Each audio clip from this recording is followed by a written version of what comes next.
listening to the Marketing in Yoga Pants podcast, a podcast in sisterhood for female entrepreneurs that serves up savvy, actionable marketing advice and interviews with creative business owners who are in the trenches, building their businesses as we speak.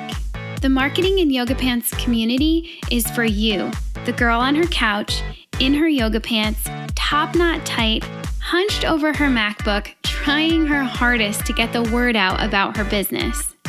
So in the name of supporting each other while supporting ourselves, bringing community, sound marketing advice, coffee, chocolate, and wine together for you, yoga pants wearing business owner, in a world where followers mean nothing, but paying customers mean the world, join us on this week's podcast episode and in our private Facebook group where you'll meet your soul sisters and build your business in yoga pants.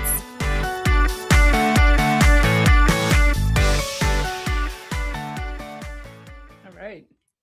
Welcome back to another episode of the Marketing in Yoga Pants podcast. I'm Brit and I'm here today with Lynne Somerman, founder of The Wiser Miser. Thank you so much for joining me today, Lynne. Yeah, thanks for having me. All right, so Lynne and I first met in a Facebook group, surprise, surprise, and I'm so pumped to get to chat with her today, get some insight into her business, her industry, her marketing strategy, and what makes it all tick. So Lynne, are you ready to jump in?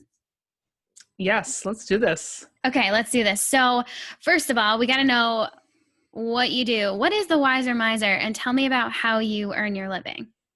Yeah, so I work on money with people. I sort of sum it up as I help people feel less stress about their money. And the few ways that I do that, I work with small business owners sort of as a virtual CFO, which is Chief Financial Officer for all of us non-corporate types out there. But so sort of as an outsourced financial brain, and my team sort of handles all the money stuff, and I help the business owners figure out how to make better business decisions based on the numbers. So sort of take that stuff seriously. And I also do a lot of work as just a financial coach with individuals and families to figure out how to budget better, how to save more money, how to manage the day-to-day of their finances better. But all in the goal of feeling less stress and feeling more freedom and feeling less overwhelm about your money. And so it's a sort of a mix of really practical, tactical stuff and emotional kind of heart holding, and giving a place to be vulnerable and admit, hey, I don't know what I'm doing. Yeah. And this stuff is really hard for me. And I get overwhelmed when I think about it, and I feel like I should know what I'm doing. And I'm not sure that I do know what I'm doing. So that's what I do. And it originally came from actually me being in the place of, oh, I don't know what I'm doing, and I feel like I should be better at this. And sort of a long road of working on that and coming out of that. And now that's what I do for work. That's okay. So I cannot wait to really dig into all this money stuff and like what you do with your clients. But before we get to that, tell us that story, that long road story of how you came to do this with your life. Yeah. So many, many moons ago, I sort of realized one day that I was sort of in some financial trouble, not like bankruptcy trouble or anything like that, but just like, this no longer feels like it's in my control. I had a bunch of credit card debt. I had student loans sort of up the wazoo. My credit score was in the toilet. And I was like, I actually don't know how to fix this. This is sort of like not like I'm not gonna be able to pay my rent this month, but like I don't know how I'm gonna pay my rent this month or next month or ever, and am I ever going to get out of this hole? And so I sort of started experimenting with things. I read all the blogs, I read the books, I did sort of all the things. I tried all the tools, and some things worked, some things didn't.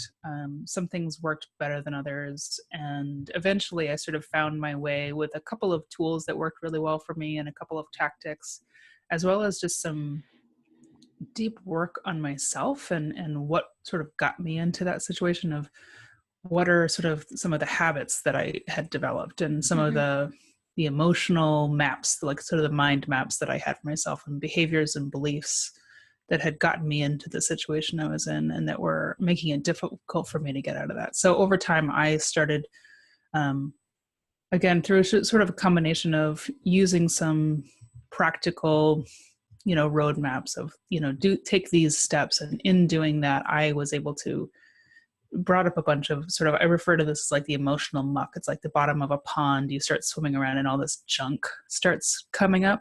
Mm-hmm. And it's like, oh, now I have to deal with the junk at the bottom of the pond. Mm-hmm. So I started dealing with that stuff too. And what that ended up doing was making it a lot easier for that work that I was doing, the practical work that I was doing, to work more effectively and fit my life and stick and work. And then over the years of me doing that and sort of trying, failing, trying again, getting better and continuing that work, people around me just saw that, because I was trying to just do that in a way that people could see that, and I don't know that that was really intentional at the time of like, I want other people to know that they're not alone. But looking Mm-hmm. back, that was really important, because people around me were like, would kind of corner me at parties and be like, hey, can you teach me how to do that? Because I don't know what I'm doing either. I'm like, oh yeah, of course you don't know what you're doing. No one knows what they're doing. Yeah. So I, it started with, friends and family would reach out and ask me, how do you do this? What would you recommend for this? And then it became sort of friends of friends and friends of friends of friends. And so, and then over the years, I've sort of has become what it is today. But yeah, it really just came out of like me being in that hole and trying everything I could to get out of it, and figuring out what worked and how to make it work. Because I think there's different tactics for everyone that works better, but how do you make it actually stick? How do you make it fit your life? And how do you change your own behaviors and beliefs around that so that you can make it work for the long term? Exactly. And that's where long-term change really lies. Mm-hmm. It's not in the main topic that you often think it is. Like when I work with my clients on marketing, yeah, they're learning about marketing, but is it really about that? Not usually. Mm-hmm. Really, what it is mindset, where their head's at, mm-hmm. the stories they're telling themselves, the stories they've told themselves for years, and then other things that are coming at them. And I definitely know, from my perspective, money is even, if anything, more so that way. It's so loaded. It's just so loaded. That's a great. It's so loaded. Yep, that's exactly. All right, so, it came out of a personal journey of your own. Mm-hmm. So take me back to when you got your very first client. How did you get their attention and earn your first dollar? Because eventually it had to turn into a business, right? So how did that look? So my very first paid client was actually an acquaintance of mine who had reached out and been like, hey, I heard from a mutual friend that you can help me figure some of this stuff out. Can you help me? And I was like, sure. And so I just sort of went over to their house and was helping them. And frankly, they just, at the end of our time together, they were blown away and they were like, we need to pay you for that. And I was like, oh no, you can't pay me for that. And they were like, we are paying you for that. And then they've sort of referred other people. But it really came out of them just being like, I can't tell you how much this meant to us to have this. And I actually just caught up with them recently. I mean, this was years and years ago at this point that mm-hmm. my very first, it took a little while before I was like, oh, there's something here. I need to turn this into a business. But my very first big client, they're still doing this and they're still finding it so helpful. And they really credit that, like, oh, this was a turning point for us. So for them, they were like, this was so valuable, we had to pay you for it. So you were just showing up. You were showing up and adding value to someone and being of service to someone. Mm-hmm. Listeners, that's where it starts, you guys. Yeah, just show up and be helpful. It doesn't necessarily start on Instagram. I mean, it starts somewhere else. Yeah, I like that. Okay, so then what was the next step? How did you get your next few clients? So from there, it honestly was really a lot of word of mouth. So I would reach out to people I knew, or people I knew would reach out and would sort of tell other people about it, and they would tell other people. And to some extent, I would try and like put myself out there, and even just the point of just telling people what I do. So mm-hmm. when I meet people, just being like, this is a thing that I do, which is shockingly difficult to do. Kind of put yourself out there and be like, I do this thing and people really find it helpful, but it's okay. You don't have to talk to me about it. And it's like, actually people really like this and they find it helpful. And I should tell mm-hmm. people when they ask me what I do, I should just tell them. So some of it came out of that, of just kind of talking to people. But a lot of it is just, it's been hugely word of mouth and referral. Mm-hmm. In fact, I sort of joke around that I'm terrible at marketing because I left my corporate job before I even had a fully functioning website, let alone like an email list or anything. It was all just word of mouth and referrals. That was sort of enough to get me there, which was great. And I feel very fortunate to have had that, but it has allowed me to be a little lazy with sort of more traditional marketing. Well, and that's the thing. I mean, and sometimes it feels like there are so many boxes to check to be legit in your marketing and in your business. Mm-hmm. But if you are attracting the right type of client to you and they are paying you money, you were doing just enough marketing. You were doing exactly what Right. you need to do. So more power Right. to you, girlfriend. You do you. Yeah. Okay. Where do I want to go? Okay. So right now, tell me, how long have you been in business for yourself? So it was about 2 years ago that I started taking a business seriously, where I sort of like was like, I have a business now. And I actually, 2 years ago last month, I hired sort of like a professional mentor actually to help me get more of the chops on this helping small business side. So I have an MBA, but my focus was on marketing. Okay. And like corporate marketing, so not actually all that relevant to what I'm doing now. Yeah. And I have a little bit of an accounting background, but like, so I hired someone about 2 years ago to help me, like, okay, how do you do, very small business bookkeeping, and how do you handle these sorts of questions, and sort of scaling down my experience to that. And then my first paid client on that side of my business was January of 2016, January 2016, I think. No, it was, sorry, January of 2015. So it'll be 2 years, and I've been doing it full time for about 7 months now.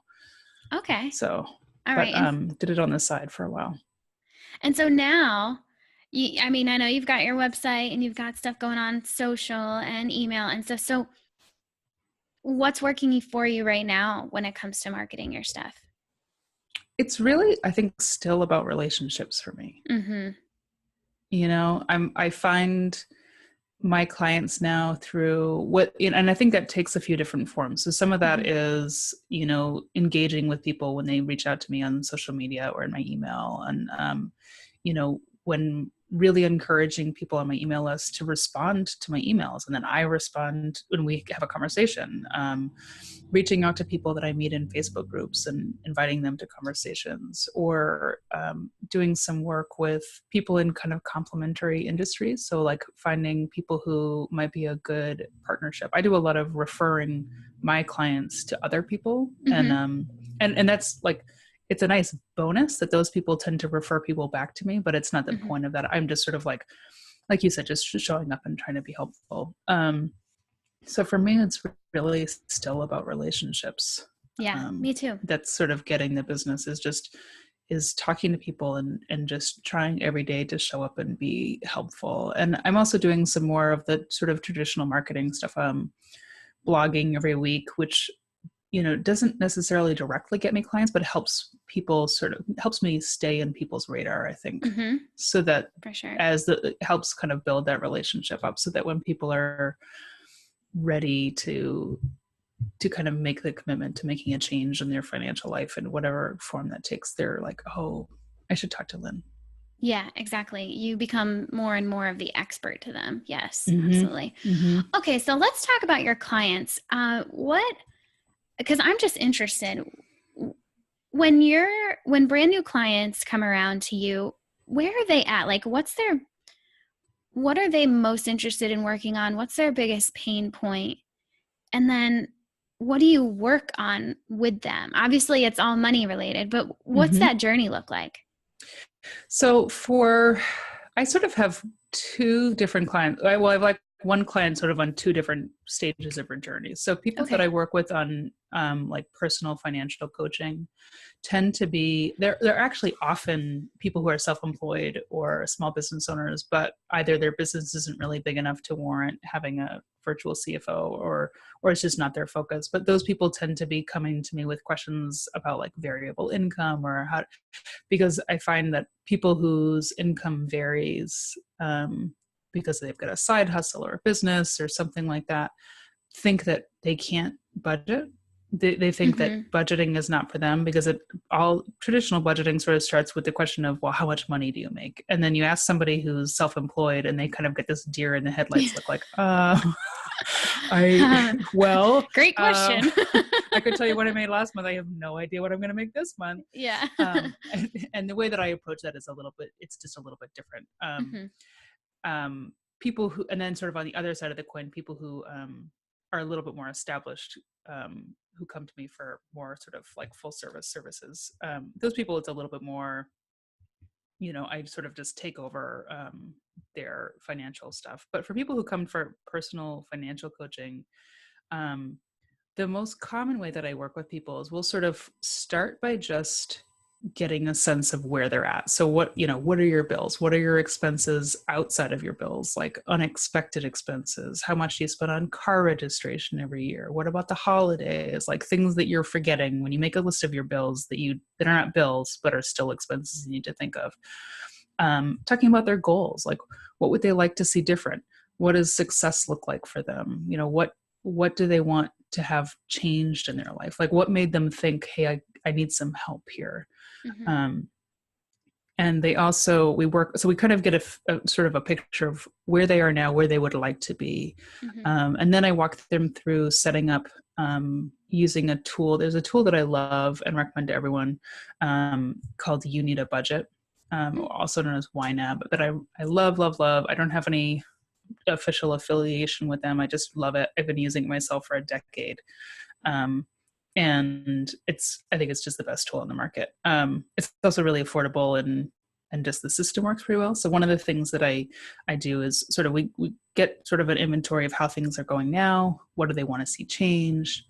We get them set up in YNAB so they can learn how to use that. And YNAB sort of becomes a tool that allows us to organize the information we started with. So helps them organize, like, okay, what are your expenses? And making sure that they're also having their goals in there so that they can figure out what priority they put in there. So that's the next step there, is we start to figure out things like, well, how much do you have beyond the basics here? And how do we answer the question of, well, how much do I save versus how much goes towards debt versus how much goes towards the vacation that I want to take versus all of these competing priorities. And then, a lot of times we'll talk about things like, well, how do I bring my partner or my spouse into that conversation? Or should I bring them into that conversation? And how does that work? And then start thinking about, so there's sort of this competition between our short-term goals and our long-term goals. And I think a lot of people just sort of shut down when they think about that stuff. They're just like, oh, I'm going to deal with that later. And then later becomes a year, and later becomes 5 years. And then they come to me and they're like, I've been putting this out for 5 years. I need some help.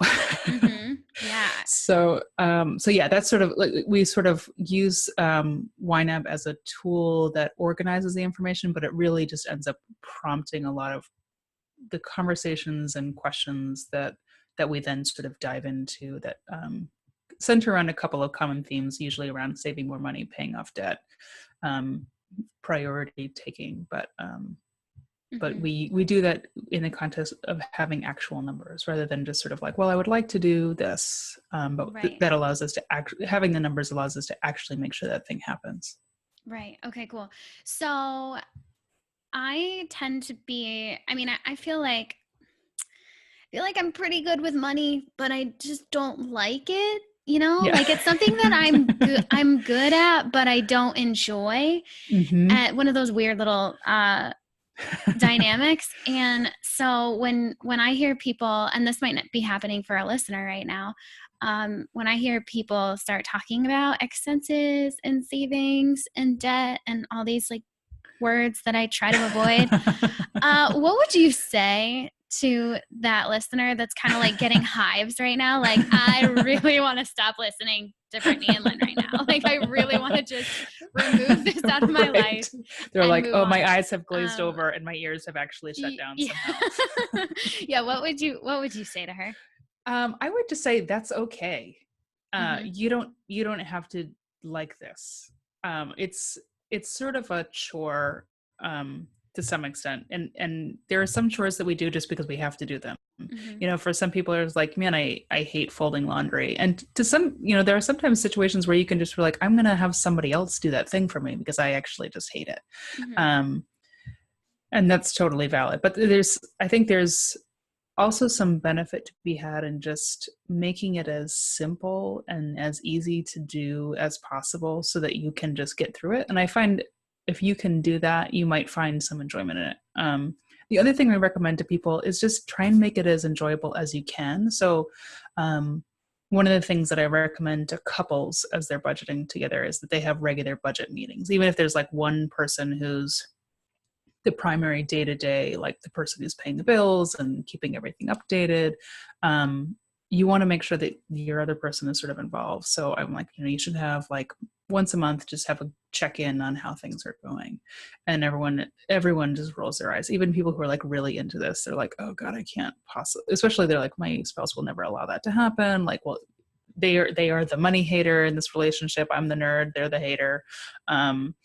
So I'm like, do something really fun as a reward for yourself for having Mm-hmm. done this sort of like noxious chore. It's like, okay, Mm-hmm. you've taken the garbage out. Now go eat some ice cream. Yeah. Like, have a date night right after a budget meeting, so you can Mm-hmm. sort of pair a positive reward with this like less positive habit.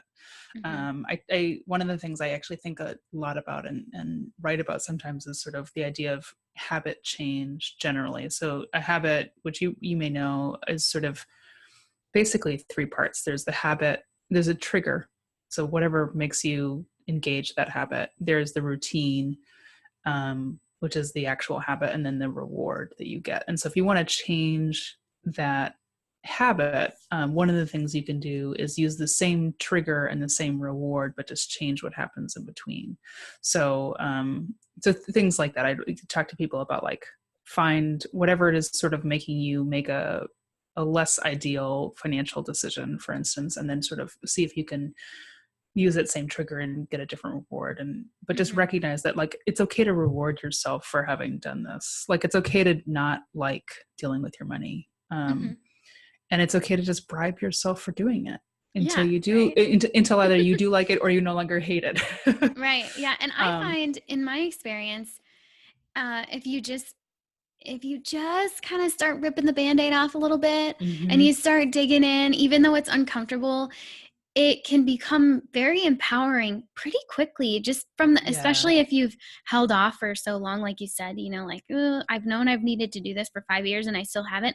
And then once you take that one step forward, because you've finally done something that feels like progress around that thing, It's a huge it's relief. empowering. It's like, Mm-hmm. oh, I'm good. Like, I'm good here. I can do this. So Mm-hmm. I hope that might move some people to action, knowing that a little bit. Yeah, I definitely find that once you're able to start making these, that's sort of why as important as the emotional stuff is with money, I try and focus on the practical stuff, because I feel like that starts to help you get some of that like mental reward. So you start to feel Mm-hmm. more confident, more empowered, more, oh, I can do this. Mm-hmm. Like, I can manage this hard thing. Like, there's this big hard thing in my life and I'm doing it. Yeah, exactly. And even though you're it's still a big hard thing, the fact that you're doing it, you're just like, I've got this. Exactly. I Mm-hmm. totally got this. Yeah. And that is very rewarding. But you It's a might good have place to be to in. give yourself ice cream in the beginning. Yeah. I mean, I'll give myself Right. ice cream anytime, but yeah. Right.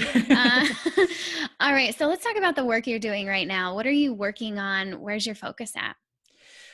So right now I am focusing on sort of getting my sort of next level foundations, I think, in in store because my goal is over the winter and early spring is to start working on scaling my business. So Mm-hmm. working on one of the places that I've identified as being an area that I really want to work on is having sort of like a somewhere between blog posts and, you know, free downloads and checklists and stuff, and working with me one-on-one.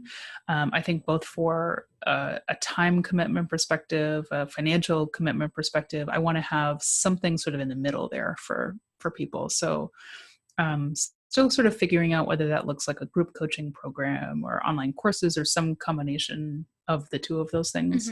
But that's sort of my next big push is finding that thing, especially because so many of the people that need my help the most are the least able to afford a private money coach.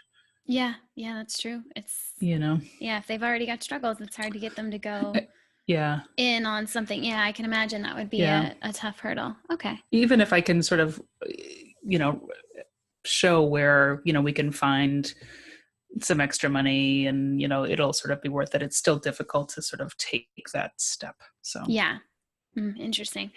All right, let's do some quick, easy questions now. These are kind of new. So first of all, what inspires you?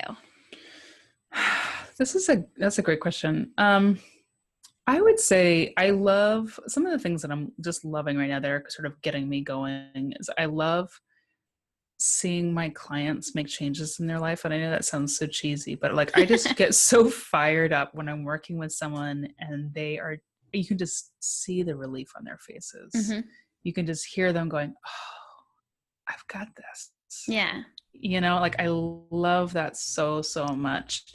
And I love working with, especially like women in online business, like, coaches, consultants, bloggers, podcasters, all of these sorts of people, coaches and what have you, that are just doing this amazing work and just showing up every day and providing so much value. And I'm definitely inspired by the work that this sort of group of online colleagues that I've found does, because there's some just really amazing people doing really incredible work. And I really love the work that I do for a lot of reasons, but one of them is that it allows those people to do more of the work that they do. Yeah, exactly. That drives me too.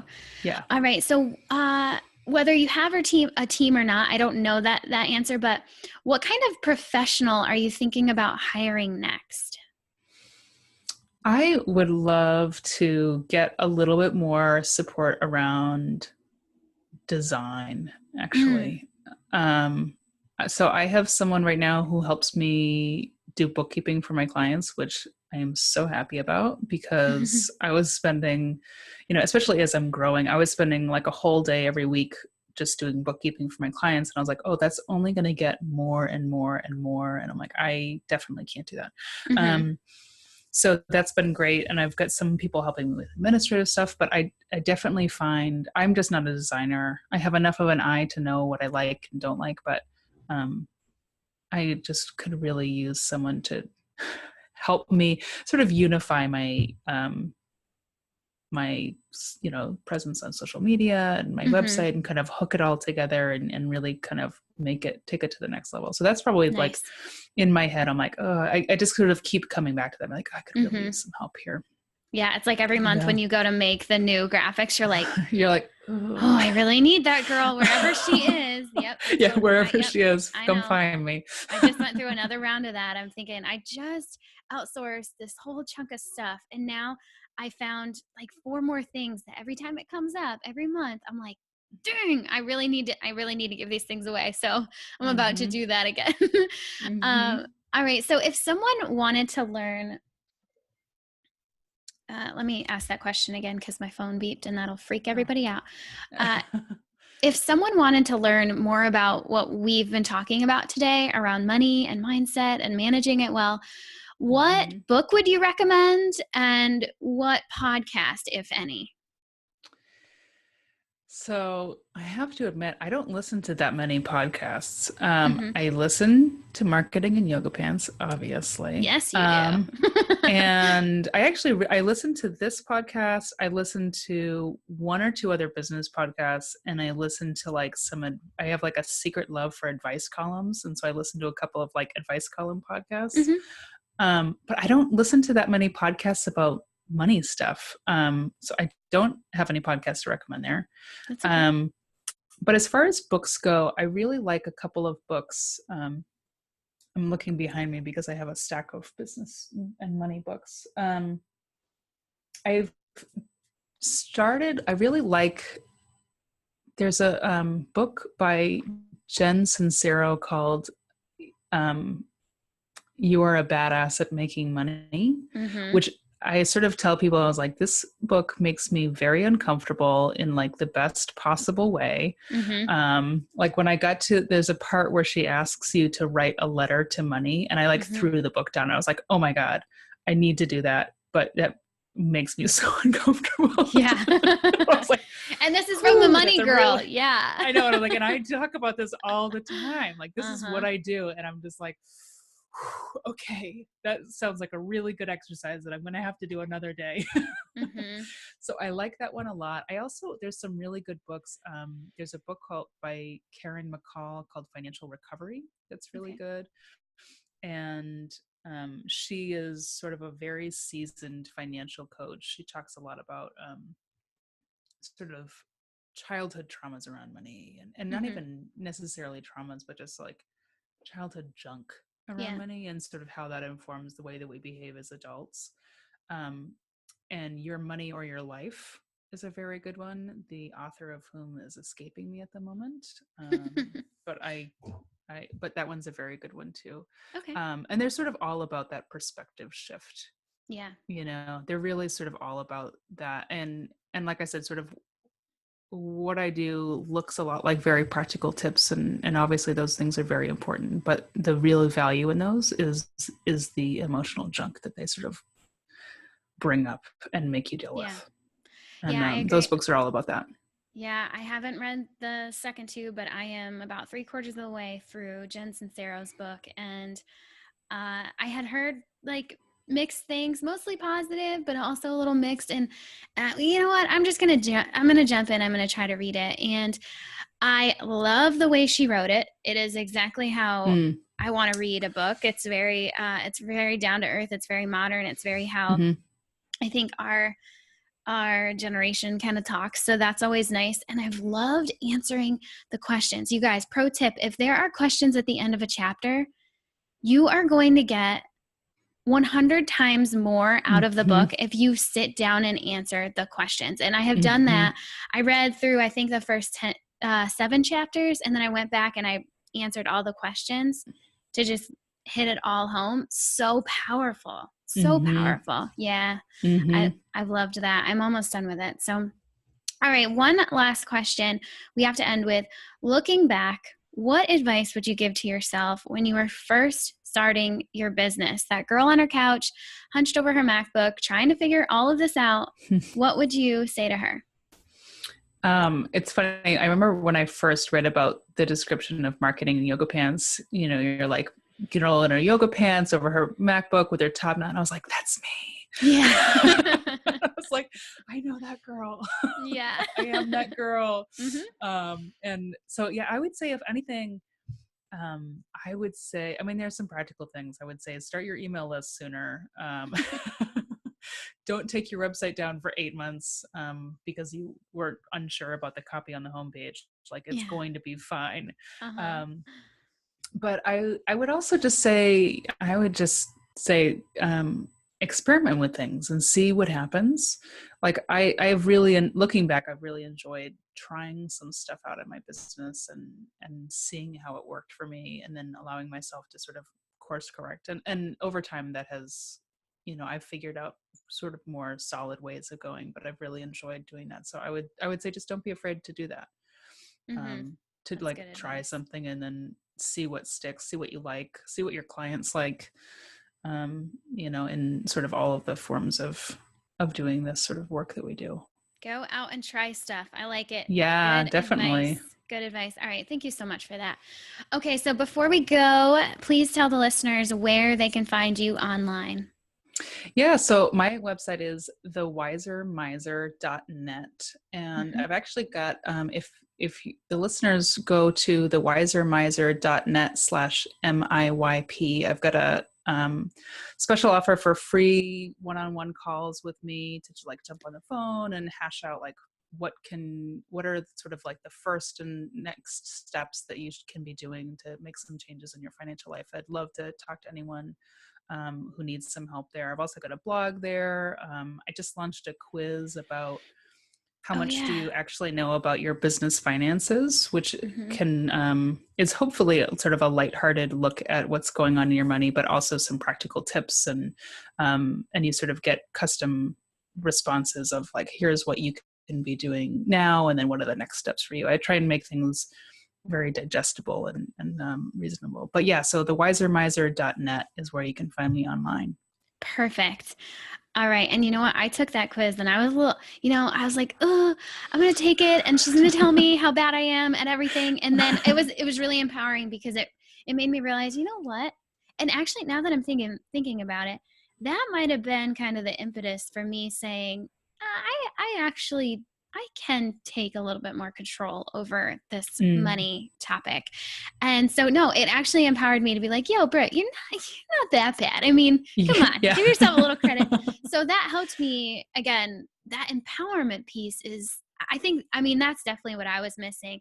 I'm sure other people, have different stories, but that was really helpful. So that is great. And then a call with you is just amazing. Thank you for offering that. Yeah, listeners. No, I'd love to chat with anybody. That's huge. Could use some help, because the first step is, with anything, is the hardest step. So you're so right. Okay. You heard her, girls. Go check her out, send her some love, and hop into our private Facebook group to hear even more from Lynne over the next few days.